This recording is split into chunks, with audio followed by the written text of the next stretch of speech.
Just before we start our new tutorial video for today, I just wanted to draw your attention to the winter survey that Till and the rest of the team at Dungeon Fog have for the community.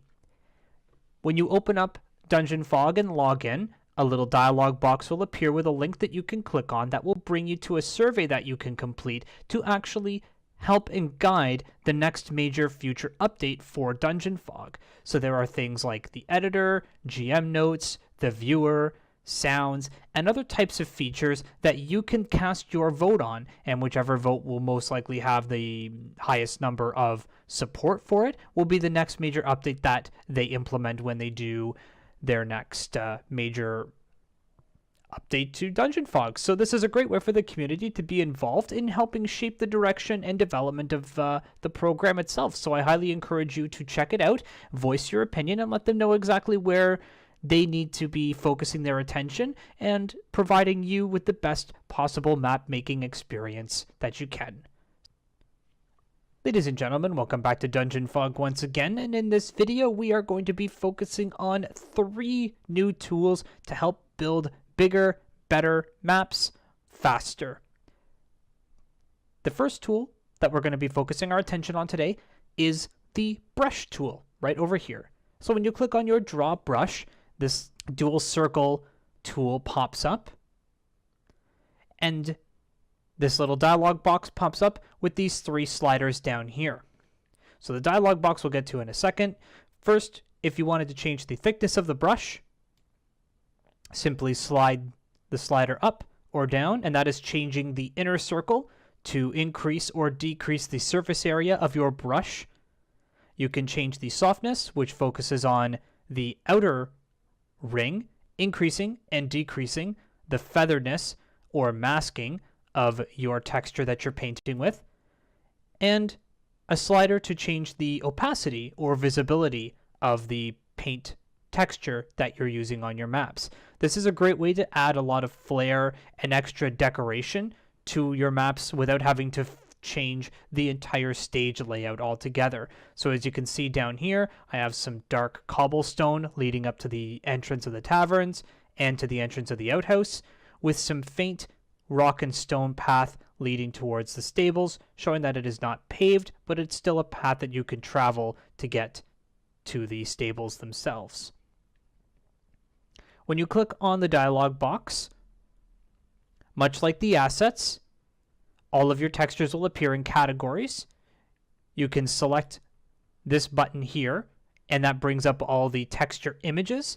And rather than scrolling through by name or by category, you can simply click on the picture of the image that you want, and then that'll transpose it over here, allowing you to paint that texture on your map. Much like with assets, you can change the rotation, the scaling, and the color. So if you don't like the original color of the texture that you're painting with, you can then either just change its overall hue and saturation and lightness or luminosity, or you can then get a little bit deeper and start changing its entire color altogether, depending on how you want to use your colorization tool down here. However, you can also paint colors. So if you select color here, well, this circle pops up, allowing you to navigate and point a specific color that you want, which is then dynamically changing the dialog box down here, revealing which color number you're on.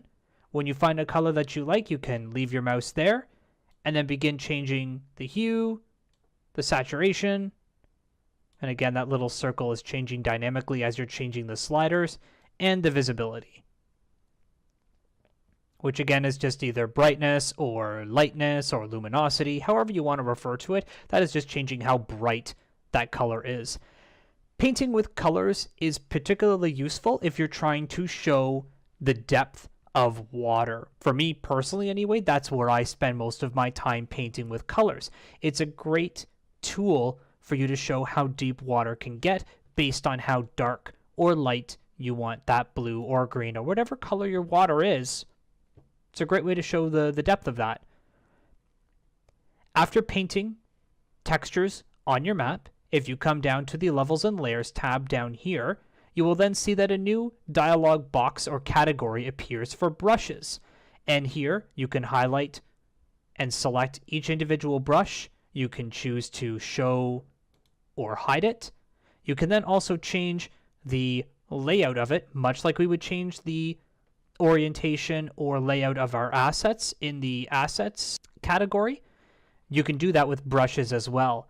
Now, in a future update, they are going to be migrating this over to the same category as our assets. So if you went to your content here, brushes will appear in this list as well, allowing you to actually put brush strokes on top of assets, thereby creating textures on top of images or objects, which then can change how these objects are going to be interacting with your maps and how characters can then interact with those objects. So for example, if you wanted to have a sunken room underwater, you could then paint water over top and then have all of your assets underneath that water brush, and then that water texture will now sit on top of your assets, and then you can play with the visibility and opacity and colorization of the texture after it's been rearranged on your asset grid over here.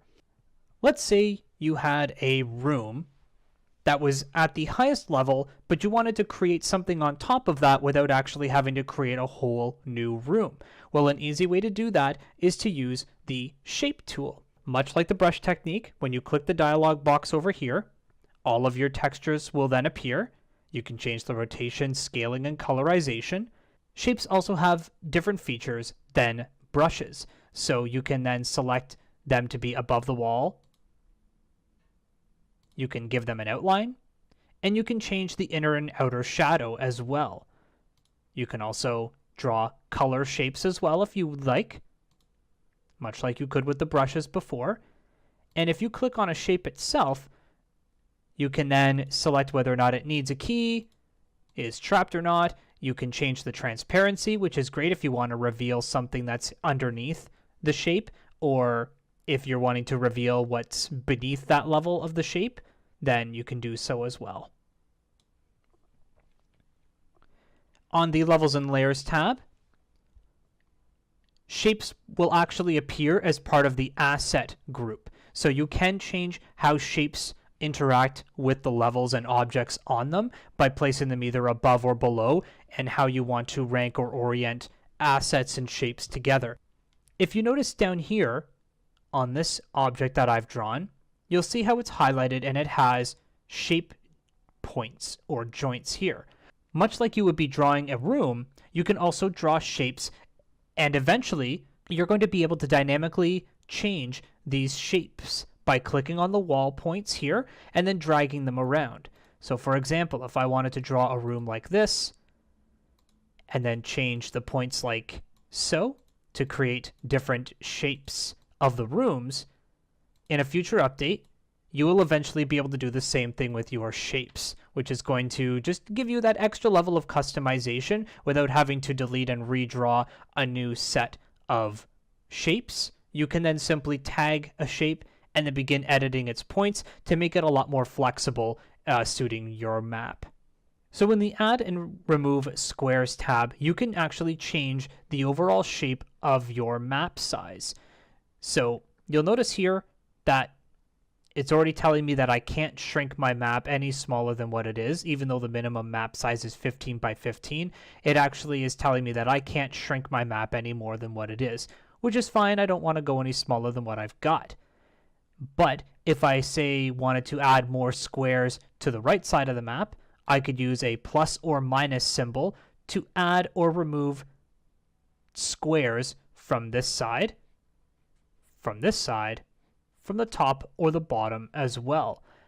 One thing I will caution you guys on is if you were to add any squares to the top or to the left, what will happen is all of your assets and all of your rooms are going to be shifted accordingly. This does not happen if you increase anything on the right or the bottom, but if you increase any square sizes to the top and to the left, all of your assets and rooms and everything will shift over.